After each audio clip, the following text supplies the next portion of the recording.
Thank you so much, my brother. It's an honor to be here with all of you, and thank you for taking up the helm on this very, very important issue.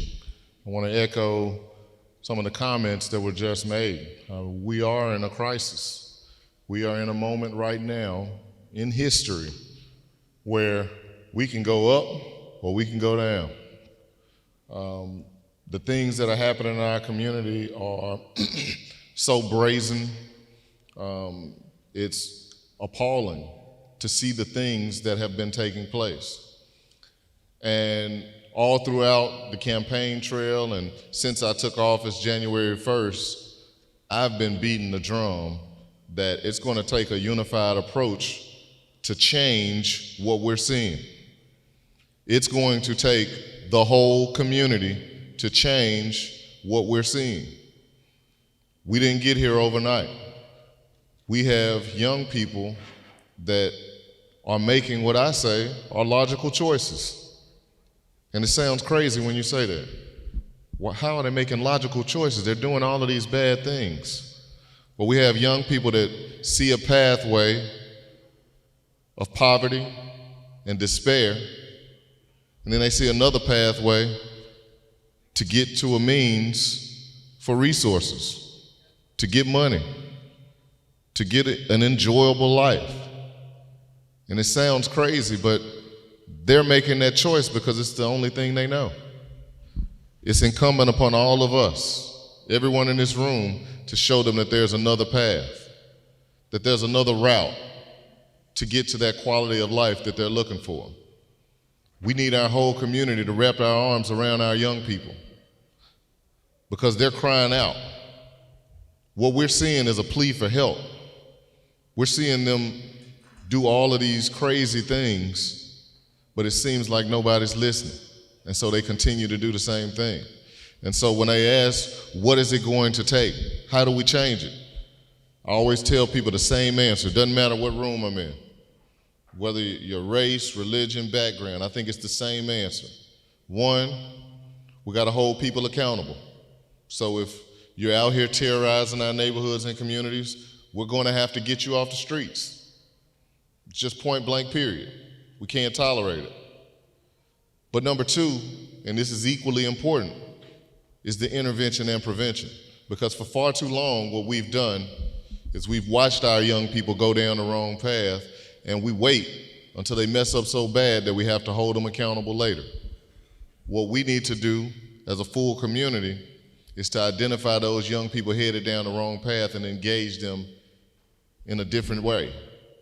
Engage them in our programs, in our communities, in our mosques, in our churches, in our community centers, in our libraries. These young people that traditionally get left out of the programs, traditionally they don't have the grades to get into the programs where they can get a summer job. And so we have to engage them, the ones in the middle. That's why we're looking at our programs from a city perspective to say, we're not just looking for those that have high GPAs. We're looking for those that want a way out, that want an opportunity. And it can't just be the city, it has to be all of us. It's gonna take this dual-pronged approach in order for us to turn the tide. And I wanna let you know that there is hope at the end of this, because we will turn the tide. Our community will be stronger.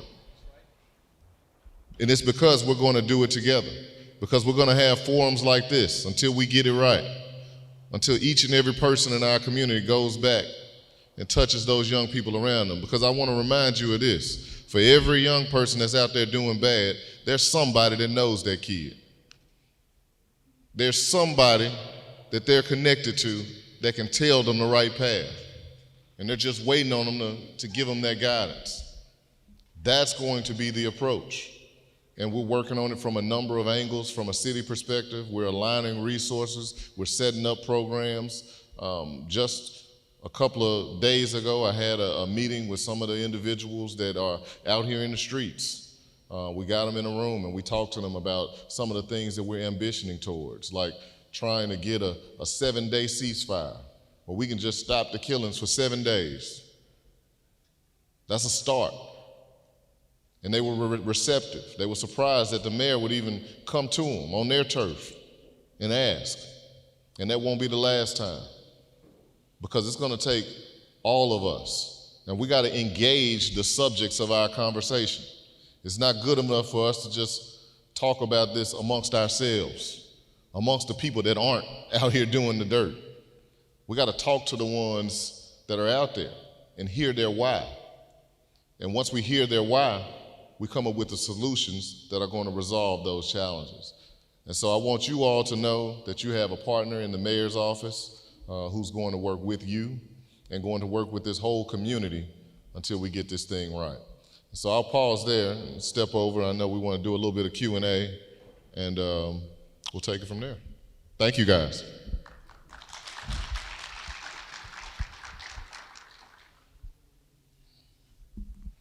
All right, Brother Mayor. We have a story here. I want to make sure we get all so again, we are very grateful that you could join us. And a couple of things that I know that you have said already. What specifically, I know many mayors have a 100-day plan. Mm-hmm. What do you have, what day are you on right now, first of all? 45, something like that. Okay, so you halfway through your 100 days. Halfway, yeah. Okay, so in the next 50 days, and what you said about having a meeting with the gangs, I thought was very constructive. For the rest of the 50 days in your 100 days, and let's say for the next 100 more days, we'll give you more time. What do you have planned in the next 100 days towards addressing this out of control youth violence? A couple of things. One, and we're already starting this, we're ramping up our enforcement, and so you'll see more officers on the streets, particularly on our highways. We've been partnering with the Tennessee State Highway Patrol, to do better policing on our highways. The way that people have been driving in our community contributes to the sense of chaos that people feel. It contributes to the sense of fear that people feel. And so that's one thing, is stepping up our enforcement. We're also doing more data-centric enforcement. What we know is that there's a small subset of people that are actually doing the most heinous crimes in our community. We're not a bad city. It's a small subset. We're talking about 6,000, 7,000 people total, 1% of our population. And so what we're doing is trying to focus and drill in on the who are the ones that are the shooters, that are, we have warrants out, and we're trying to do a better job of making sure we capture those that are already in our system. The second thing that we're doing is we are building a platform for all of our organizations to be able to communicate. There's some great work that's happening in our community right now with many organizations that are on the ground. They're just not connected. We're just not communicating. They don't know the data. They don't know who in their neighborhood is already heading down the wrong path, like I said a few minutes ago. And what we're doing is putting together a program similar to what they did in Omaha, a program called Omaha 360, where you have all of these entities across the community that are working together on a regular basis. And so we're already putting together the structure for that. We're also putting together what you call a gun problem analysis.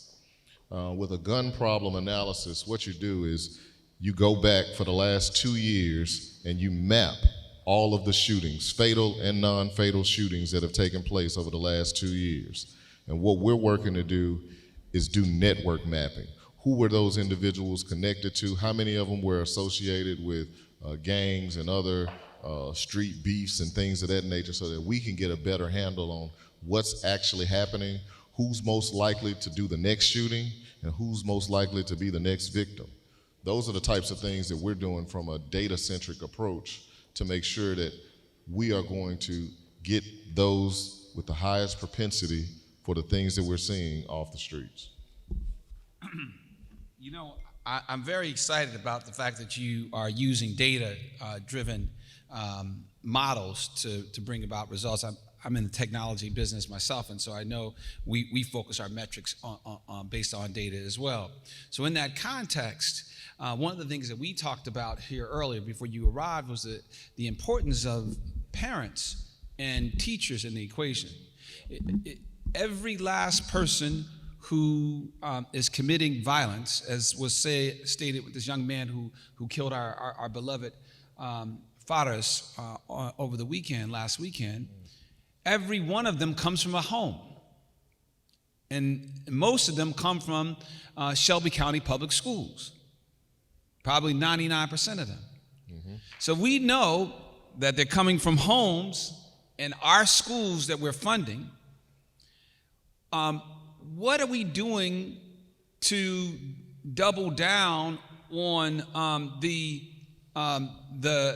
idea of putting money or support for the parents so they can keep their children engaged? We had the Kappa Leagues here earlier, and as you said earlier, most of those parents who have their children in Kappa League, are coming from fraternities and sororities themselves, right? They are engaged, but the vast majority of those parents whose children are doing the dirt, they're not connected to these after-school programs, or they don't have the money, or they don't have the training. They don't even understand the need to get their children involved. What can we do to better support that, man? Well, first let me say that our young people can't be what they can't see. That's right. I'm gonna say it again. Our young people can't be what they can't see. When I said they were making logical decisions, that's because the successful people that they see in their communities are the dope boys, are the rappers, are the athletes. That's what they aspire towards.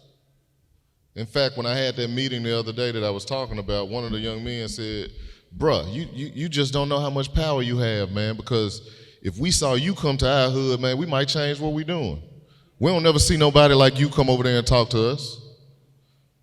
We see y'all on the news. We don't see y'all in real life. This is from their mouths. I'm not just making this up.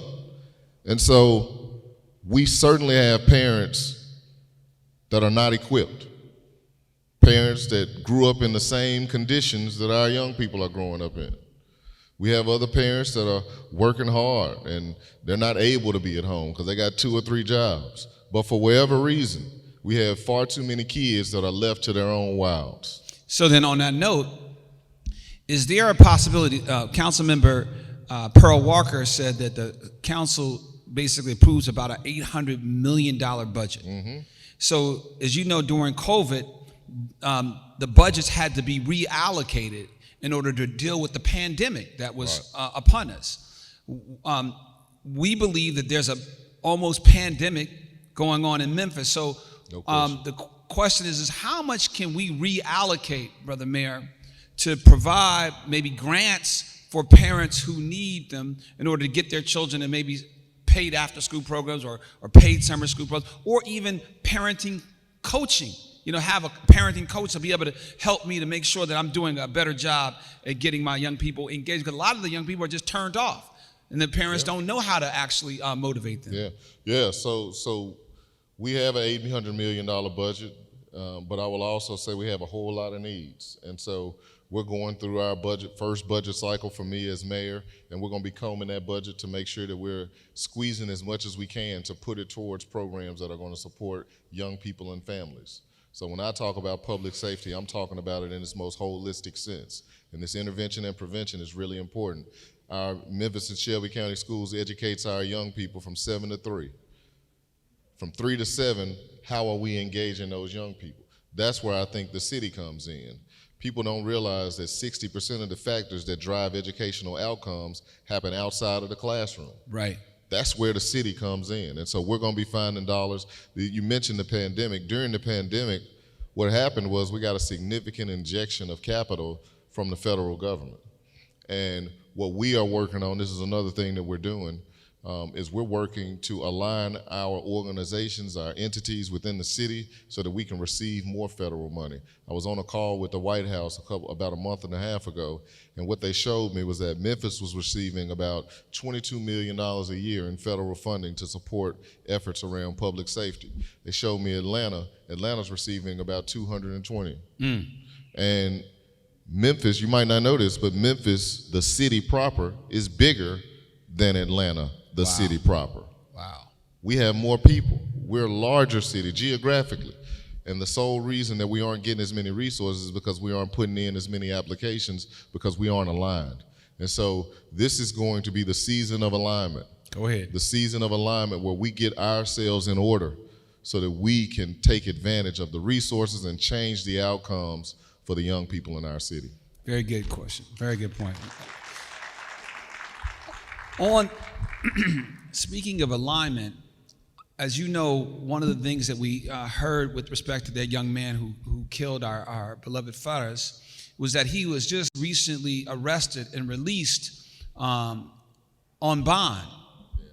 So there are a couple questions that come out of that. One is, what can we do to better, if you're going to release somebody? Well, first of all, we believe, as our position, you shouldn't be releasing, there should be nobody released if you committed a violent assault, one.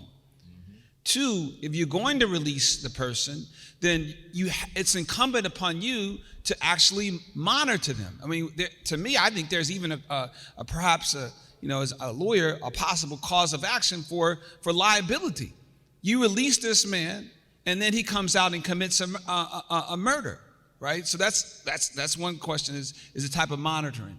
The third thing is, one parent was telling me whose son is in jail right now. He spends in Shelby County Jail, Brother Mayor, 23 hours a day in a cell. 23 hours a day. Yeah. Now, he's a young man. And she was like, well, if you spend 23 hours in any day, even if you in your nice house in Bethesda, she said to me, Talib, how you going to act, you know what I mean, once you come out? You're going to be crazy.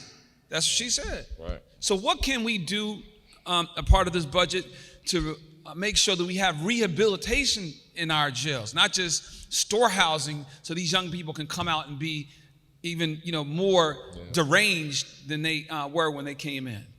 Yeah, those are all great questions, and I want to tell you that these are all areas that don't fall under the purview of the city mayor. So I want to be clear. We don't directly control those things, but as mayor, I have to be the chief convener, the chief advocate for our community. And so my goal is to bring all of these parties to the table so we can talk about just that, because it all impacts our community. With regards to the individual that was out on bail, looking at his track record, it was clear that he shouldn't have been out. I mean, he had committed offense after offense for the last 2 years. He had been on a spree of carjackings and ultimately shooting at someone, which was the last thing that happened in November of last year. And for whatever reason, the judge gave him bail. And I think we have to continue to talk to our judges and ensure that they understand the impact that it's having on our community. I think that's a continued dialogue. The second point that you made, I think, is an incredibly strong one, and one that we really, really need to take serious. Most of the people that are in jail in Shelby County, the large majority, 95% of them, are coming out. Might not be tomorrow, but they're coming out. And the question we have to ask ourselves is, will they come out better or worse? That's the question. Will they be better or worse? And we have to find ways to change their lives while they're in there, while they're a captive audience. And we're going to work hard to make sure it happens. We need to include our Shelby County mayor. I know at the corrections department, they're doing a lot of things. I'm assuming the person that you were talking about is probably a 201 Poplar, which is under the sheriff's department. You're only in 201 if you're pre-adjudication, which basically means you hadn't gone to trial yet. And so, we got to make sure that we're doing those things on both sides. The folks at the correction center are the ones that have already been sentenced. So we have developed, Brother Mayor, a program that we'd like to partner with you in Shelby County to provide 600 hours of training, either in the IT networking area or the construction area, along with mentoring and then job placement for every young person who comes out of our program. We want to put into a job, so when they come out of jail, they actually have something to go to other than the same streets that released them. And then another element we want to do, Brother Mayor, is we want to provide supports to those families, because as you know, most of the people, perhaps 99% of the people who are incarcerated, particularly young people, are coming from essentially toxic homes. So we want to, again, coach the parents like we're going to be hopefully coaching their children. And we'd like to see, Brother Mayor, is this something that your administration would be interested in? And you know, would you all, I don't know if you have it, but would you all be thinking and looking at creating an office of reentry training to make sure that this type of thing is being provided to our young people in Memphis? Well, we certainly would be supportive of it. There is an Office of Reentry, and so we wouldn't want to duplicate efforts. But you know, anything we can do from our administration's perspective to support initiatives that are going to change lives, we want to be a part of it. Now, one of the things that one of the business owners asked me, well, I'm gonna give you another one, because I'm gonna give you this, and then I'll give this, and it's probably something to think about before you leave. One of the things that one of the business owners asked me is what can be done to incentivize the businesses to basically give our young people a second chance, because you know, especially if you are, you know, arrested on a carjacking, you know, a theft, you know, the thinking is that you might steal from my business. And that's the reason why we believe that you can't just, you know, again, place people in the jobs. You got to help to transform them while they're incarcerated, so they can shift their thinking, because a lot of our young people are essentially being raised to be scam artists, right? And so what can be done, both, I guess, let's assume that we have this amazing reentry program stood up. Then what can be done on the other hand to encourage our businesses? You come from the business community. Yeah. I think you can provide different forms of tax credits, tax benefits to those that are willing to hire those individuals that have those strikes on their record. I think there's also ways for reentry programs to certify that individuals that have come out of the system has gone through some type of training or curriculum to show that they are at least moving towards changing their perspective and mind, to give the businesses some more comfort that, oh, well, they're certified, they've gotten this certification from the Reentry Institute, so they look like they're on the right path. You know, doing some things to give the businesses some comfort that they aren't taking too big of a risk. Trust but verify. Yeah, trust but verify. I mean, you got to make sure. And then, you know, I would be open to hear what businesses would need in order to, you know, make the decision to hire those individuals. Because at the end of the day, many of the folks that go back into a lifestyle of crime will tell you that they do it because they couldn't find another path. And the more we can get people into jobs, the less crime we'll see. So thinking forward beyond, let's say, once we solve this issue of crime, let's pray that we can do it in a year. I know it's going to take probably more than a year, but let's just say we can start bringing down the numbers. We start giving a narrative that particularly businesses can you know, feel comfortable about. What's the thinking about making Memphis a technology hub? I mean, you have distribution here, you have you know, decent roads, although I think we do need to make sure we spend more money in our infrastructure. Yeah. What's your vision on that, Mayor? I think technology is at the core of where we're going as a city.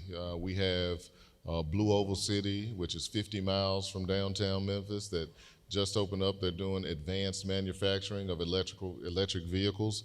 We have a new data point that the chamber released last year that said Memphis has the highest number of black and female tech talent per capita than any city in the country. I'll say it again, Memphis has more black and female tech talent per capita over any city in the country. And what I always tell people is that the way path forward for our city is going to be leaning into our strengths, the thing that makes us strong. We have the highest number of black people per capita than any city in the country. And so our diversity has to be our strength. And so as we're recruiting major companies like Apple, Google, Microsoft, all these companies that say that, they value diversity, will come and walk it like you talk it. This is the city that has it, and we have the talent to match. And we're gonna be advertising it ourselves that way to the world. And we wanna support homegrown entrepreneurs. We wanna support programs in our city that are training people in this important area. You guys gonna be having like a kind of a hackathon or oh yeah, we already do some of those. You put some investment absolutely. In the, okay. Absolutely, we're already doing some of those. So the hard question that I was asked to ask you is that, again, we send out around the world $20 billion every year to, again, cause violence. Right.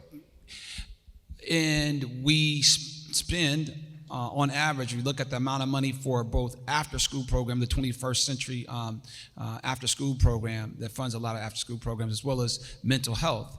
On those two line items, less than 1.5 billion.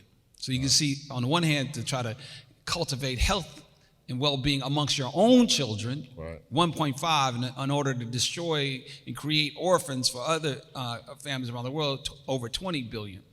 What would you be willing, Brother Mayor, to call upon the City Council to vote on a resolution to defund, again, programs, be it in Israel or Ukraine or other places where they're sending this money out to kill people, while we have our children right now who need some of that money to be able to go to some of these programs to rehabilitate them?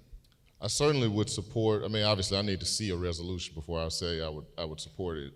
But I definitely support the notion of putting more resources into our community and any advocacy we can do around that. I understand there are some crazy things that are happening across the world, and my focus is Memphis. And so all of my advocacy is going to be about how can we support this city and the people that are here. So I know that's an answer, but it's not there. I know what you're asking, but I had to see it. Okay, no, that's fair enough. On that note, I just came from the Crime Commission meeting over there at the Greater Abundance Baptist Church over in Whitehaven, and a lot of the pastors were asking for, again, resources. Yeah. Can the city, again, one of the things we talked about is that the city or the people don't have the type of pillars that used to be there protecting our young people and keeping them safe. Yeah. And the faith communities like this one are a very vital component of that. So can the city do more? What can the city do more to support faith centers so they can have the resources they need to keep their arms around our young people and keep them off the streets? I think we can expand our grant programming. It was something that I was doing when I was at Housing and Community Development for the city, and I think as long as the programs that are being offered by those entities of faith aren't around teaching religion, but it's more around the community-oriented aspects of the work that most of our faiths call for anyway, then that's something that we can do. And I guess some of the faith community leaders would probably say, and I'll wrap up on this, is that one of the things that's really missing for our young people is an understanding about their consequences. Specifically the hellfire. Mm-hmm. And we as Muslims, we talk about the hellfire. And that's what keeps us literally off the streets in a lot of our countries overseas. Ironically, they want to bomb the cities over there, and yet they're safer than even Washington, D.C. over here. So, we would only ask if, again, you're creating that type of stipulation going forward, that you don't, again, take out all of the concepts, because the essence of it is you got to have a faith, be able to believe in the unseen, in order for you to be able to maybe, kind of curb your behavior. That's all. Yeah, I think the principles of morality are present in everything that you just said. And I think talking about being a moral, good person is important. And I don't think that's necessarily a faith principle. That's a human principle. And obviously it's integral to all of our faiths, but I think it's something that you can still talk to our young people about that I think could be acceptable. Excellent. Let's give our mayor a round of applause. again, I know he has a very busy schedule, and the fact that he was able to. Any last thoughts, Brother Mayor, before you leave? I know your staff is saying wrap it up, so we want to respect it. Well, I just want to say thank you for having me, and I want to let you know that I said it earlier, but you have a partner in the mayor's office at the city of Memphis, and thank you for having me, and I look forward to coming back.